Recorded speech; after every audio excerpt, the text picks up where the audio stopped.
consolation final underway in the women's 400 freestyle. These swimmers finished in 9th through 16th position after the morning heat session.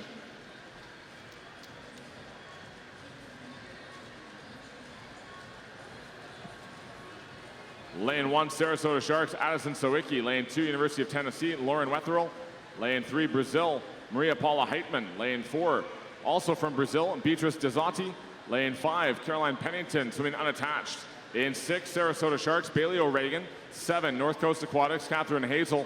And 8, University of Tennessee, Julia Burrows.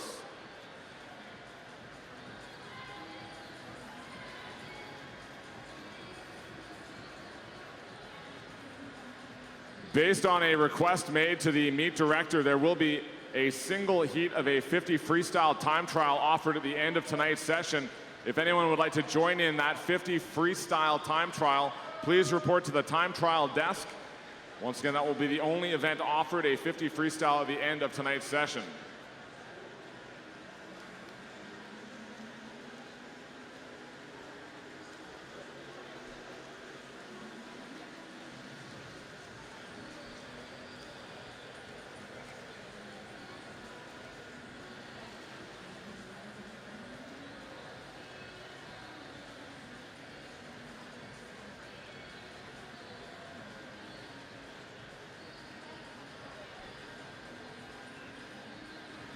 Beatrice Dezotti of Brazil, the top seed at 4:18.07, good for 9th place overall in the heat session. But right now it's lane number 1, Sarasota Sharks, Addison Sawicki, with over a body length lead, approaching the halfway point at 200.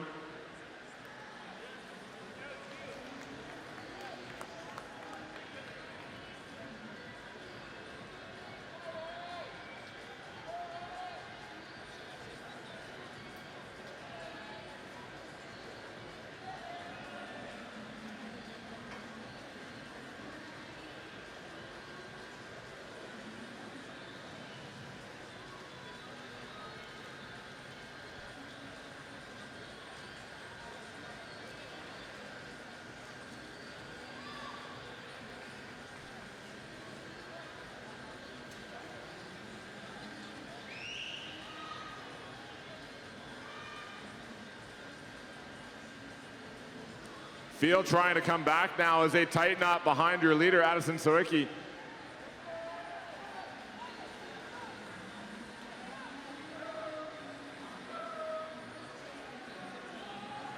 Sawicki, though, with well over a body length lead, clear water for her in lane number 1 as she turns here at 3:10.89. Her time this morning, 4:20.85. Maria Paula Heitman of Brazil is currently in 2nd spot ahead of Lauren Wetherell of Tennessee, between them in lane 2.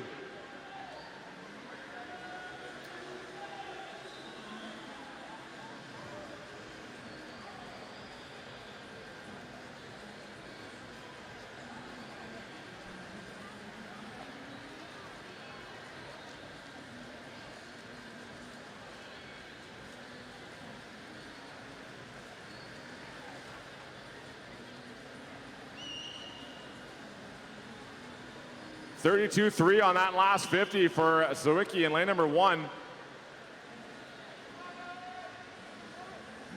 Maria Paula Heitman making up a few tenths and trying to close the gap, but now into the final 15 meters of this B final. Top time will be in lane number 1 as Addison Sawicki will roll the gutter ball on the outside and touch in 4:15.78.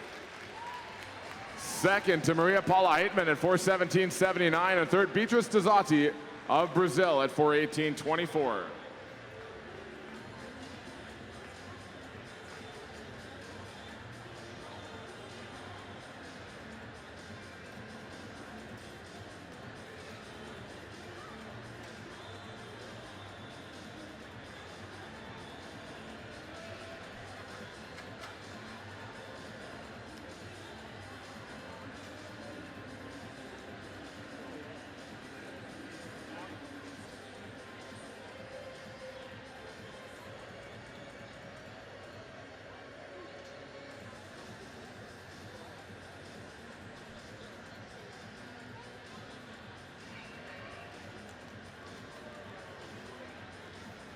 NCAA runner-up, 500-yard free at Cal. One of the headliners here in lane number 5 in this B final. Ivan Bracken, Triton's Aquatic Club, will be in lane number 4. And Rowdy, he was a great story at the last Olympic trials. He won at wave 1 and was able to advance on to wave number 2, a unique wrinkle again, trying to keep everybody COVID safe at the last Olympic trial. Yeah, that's what COVID brought to those Olympic trials last summer, 2 different waves. And of course, he was able to qualify by, as you said, winning that wave 1 or wave 2, which was where all the Olympians came out of. Sean Grisham, the veteran here in this group at 24, along with the Aussie Coke up there in lane number 6. As you mentioned, Grisham's had some tremendous success at Cal as a collegiate swimmer, and of course he was an Olympic trials finalist back in 2016 in the 400 IM. James Koch right now representing Australia, the 24-year-old.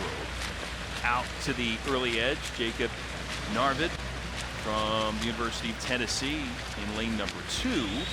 Maybe his closest pursuer right now, although Oscar Lindholm from the University of Florida, the Swedish swimmer, is pushing for second best spot too.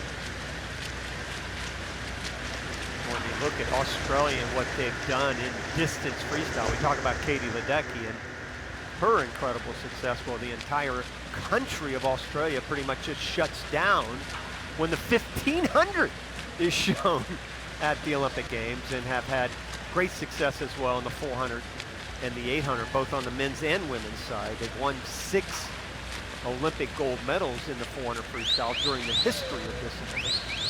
And Rowdy, as we look in the B, speaking of Australia, you've got a lot of top Americans focusing on short course world championships coming up midway here in December down under, and we're seeing a bunch of internationals, whether they compete collegiately here in the United States, to get another long course meet in here at the tail end of 2022. That's why I like this meet so much. It comes in a great time of year because you, as Katie said, you get into some really hard training here during Christmas training, and it's kind of the last chance for romance, so to speak, as far as getting some good times under your belt as you head into next year. And as I said earlier, it's going to be an 18-month period of no rest for the weary, so to speak, and the fact that so many big meets are coming up. You know, we talk about the World Championship. The Pan Ams are next summer as well. A lot of tier pro swims on their way here in 2023 that we'll be covering, and be a great year in 23 as we head into that all-important Olympic year. Yeah, a lot of racing opportunities at high-level meets in addition to the training, as we always say, for the athletes and coaches, be really intriguing to kind of balance the roadmap of where you're going to be at and for what your goals are as you look again to Paris 2024. I think that's a really good point, Jason. I think this year, the year before the Olympics, is much more of a difficult map to figure out than even the Olympic year. The Olympic year, you're just racing pretty much. I mean, obviously you're training, but it's concentrating on fine-tuning things. This year, or I should say next year, you have to mix like those two together. Obviously the training takes precedent, but you also have to get up and race. And you have to have that balancing act, which is a little tricky sometimes. Well, nothing tricky here for James Koch. He has been cruising all the way here convincingly in the 400 free. 351.4 his winning time. Second spot to Eric Brown, the Canadian who was 6th in the 800 free, comes home in that second spot. Boy, what a swim. I mean, we don't know much about him. He's 24 years of age. At least on paper, his best time coming in was 3:57. Wow. You see what he just went there. Yeah, crushed it there by a good 5.5, almost 6 seconds. Brown there in second.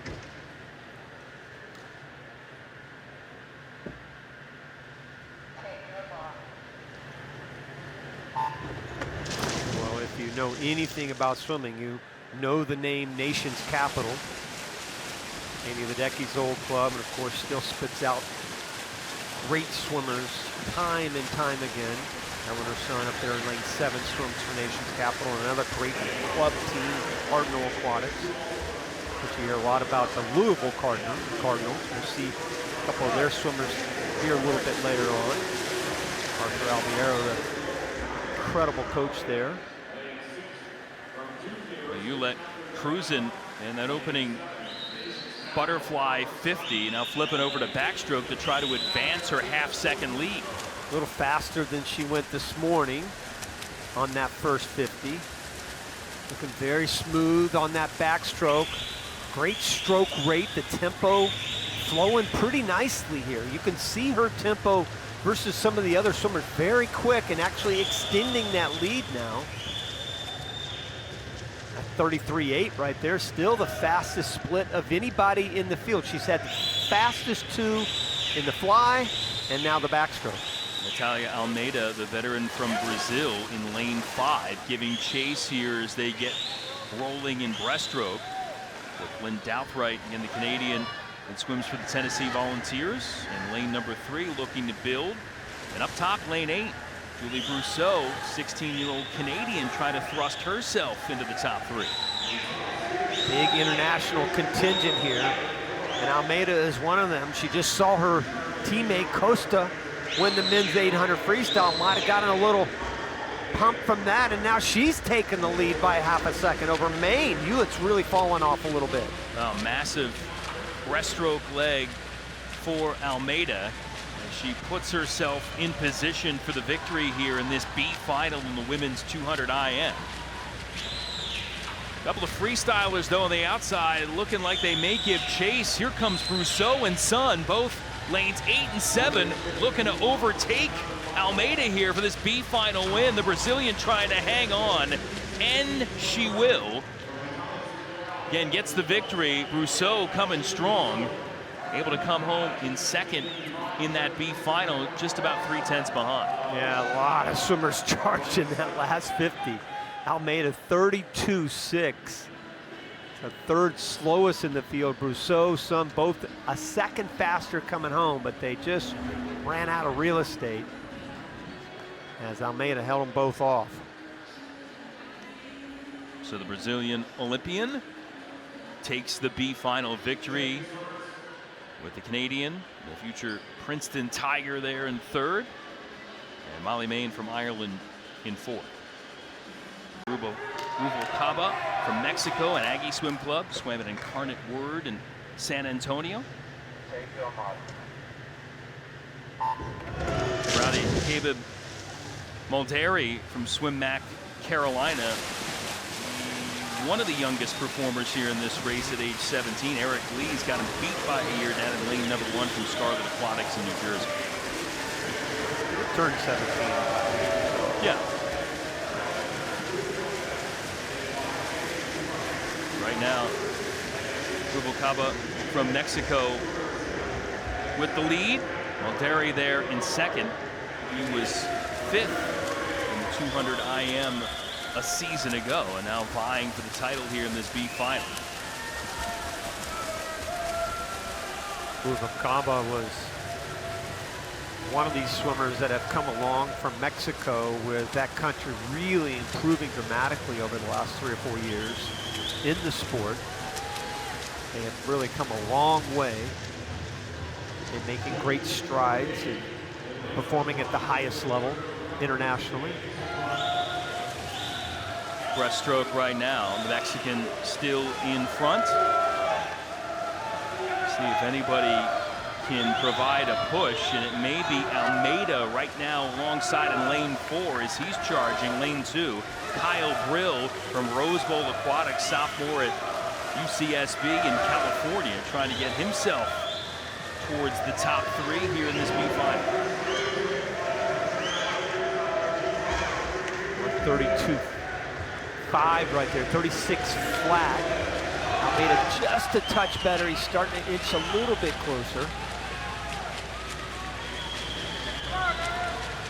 Hector Rubalcaba still with the lead. Almeida pushing hard in lane 4.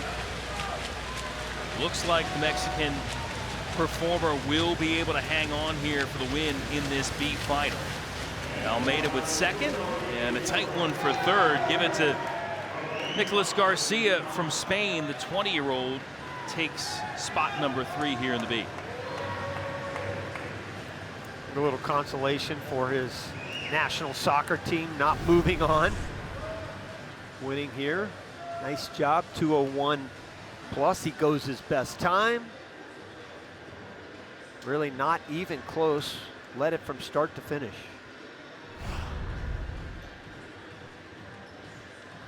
And the results from the B. Greensboro swimming the 50 freestyle. But at 34, I think her best days are behind her, but here she is, still swimming at, listen, you're making the top 16 at the US Open, you're still swimming at a very high level. Bronze medalist at the Pan Ams back in 2019 for Kennedy, who's in lane number 6, that pink suit. Right now, lane 4, Alexis Mulvihill from Auburn University in the conversation. Caroline Larson, a Louisville recruit, in the mix too. The winner will be the 15-year-old Anam Olashawera from Chelsea Piers Aquatic Club, out there in lane number 8, coming hard to take the win in the B final. Youngest swimmer in the field, the 16th qualifier coming into this race. And she goes a PB to win the B final as well. Awesome for the teenager there to get it done and win that B final. Mulvihill and Madeline Moore from Virginia Tech there in second and third. In these B finals, but he will eventually.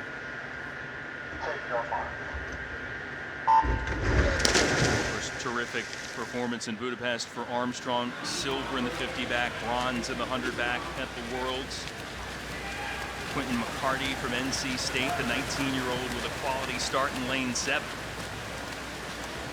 Thomas Fannin from Great Britain, Commonwealth Games finalist in 2018 in lane 3, looking to win the charge. But Hunter Armstrong coming on, and it'll be Chris Giuliano from Notre Dame in lane 6, able to knife in there and take it away from Armstrong by 100th of a second.